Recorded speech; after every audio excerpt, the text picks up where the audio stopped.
Kimdir aytadi, biz-ku barvaqt turib ishga boramiz, bularning ro'zasi qanaqa ro'za bo'ladi? Ro'za tutib yarim kun yotadi deydi. Birodar, siz o'shalardan o'rganing. Shunday ro'za tutishlikni. Yarim kun yotadimi? Bir kun yotadimi, birodar? Ular ro'za tutyapti ular. Allohning farzini ado etyapti. Siz quvoning. Sizdan ko'ra ularning darajalari baland. Chunki nega? Alloh farz qilgan ro'zani ular tutib qo'yibdi bular. Bu ro'za tutadi, namoz o'qimaydi deydi. Birodar, sizchi?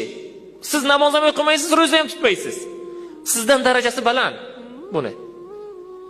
Alloh taoloning o'zi fazl bersin. Har qanaqangiz savollar siz yoki noto'g'ri o'ylovlarga bormang. Bugun imkoniyatingiz yetsa ro'zani tuting, namozni o'qing, taqvo qiling, yaxshilikda yildan bo'ling. Alloh taolo sizni peshqadamlardan qilsin. Tarovehga qatnashing. Alloh taolo sizga yaxshilik bersin. Chunki Alloh taoloning kalomi Qur'on. Biling,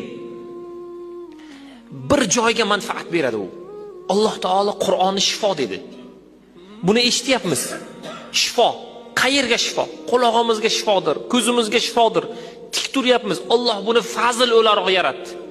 Alloh taolo bandaga foydasiz bo'lganda namozni, ro'zani, zakotni, ibodatni, taqvoni Alloh taolo bizga buyurmasdi.